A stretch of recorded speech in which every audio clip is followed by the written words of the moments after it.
Good morning. Do we have any visitors this morning? From where? Look at, they're all here for the party. Any place exciting? Washington, D.C. Ooh. Martha's Vineyard. Washington, D.C. New Hampshire. Reno, Nevada. Glenshaw. Who said Glenshaw? Oh. Presbyterian. Oh, well. Okay. Well, welcome to all of you here today.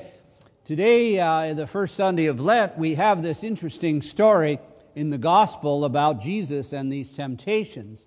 And I have to say that I think the first sentence in this story is probably one of the most hysterical lines in all of the scripture. It says, Jesus went to the desert and fasted for 40 days. And then the next sentence says, and he was hungry. Well, duh. You know, I don't know who Luke wrote it, but I think he was pulling our leg a little there. Of course he was hungry. But the real message of today is about temptation. And I think we need to reflect on why Jesus was able to forego these temptations. Jesus is no different than us, and we're all tempted. Is there anyone in here who is not tempted? If you are, I want to see you after, because we'll build a church for you.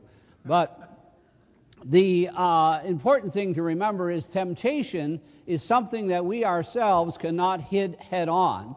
Temptation is something that can only be overcome by God's grace. So if I told you not to think about champagne, what would you be thinking about?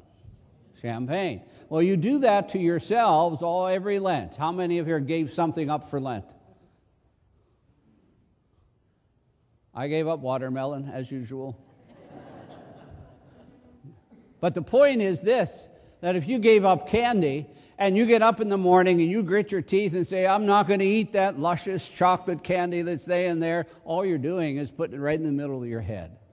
You have to crowd out the vice with the virtue. And so, how do you do that? Well, the first reading from the book of Deuteronomy tells us that we have to reflect on where we have come from. We have to reflect on God's goodness to us. When we find ourselves in temptation, we have to reflect on how good God is to us.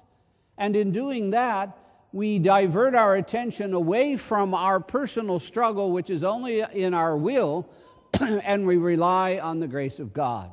So, when you find yourself tempted, no matter what it might be by, whether it's gluttony or lust, whether it's greed, whether it's gossip or alcohol or drugs or cigarettes, whatever it might be, if you focus not on that, but on God's goodness and grace to you, you'll then find the power within your life to overcome the temptation.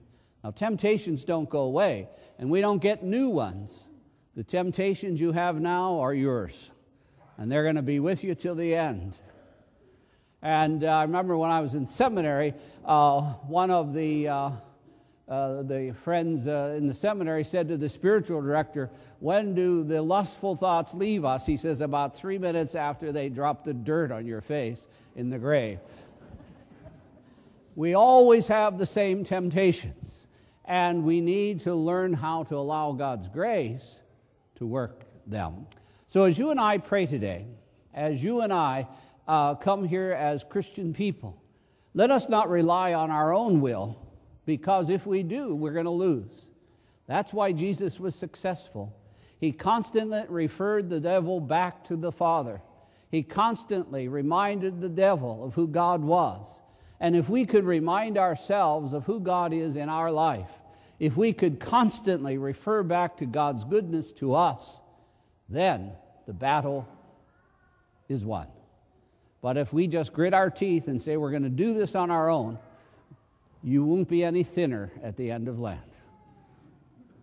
So, I'm reminded of a story of two monks that were walking along, and they were silent monks, and as they walked along in silence, they came to a river, and the river was kind of swollen over, and there was a young, beautiful woman standing there.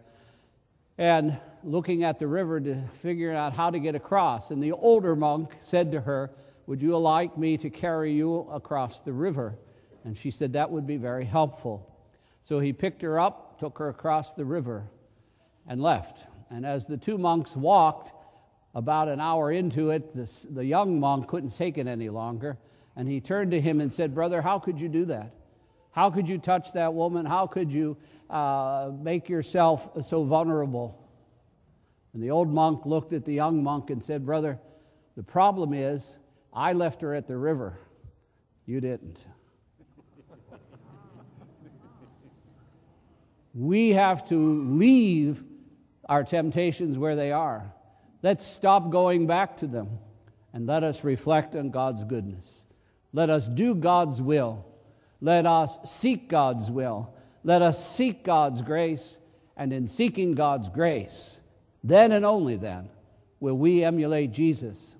So what we need to do is to emulate in our life God's goodness. We need to emulate in our life God's generosity. We need to emulate in our life God's goodness to us. And if we do that, then we will overcome temptation. Then whatever it is we struggle with, we will have the grace to stand firm, because we stand firm not in our own will, but we stand firm in the grace of God. My friends, leave your temptations at the river and allow God's grace to take you the rest of the way. Be at peace.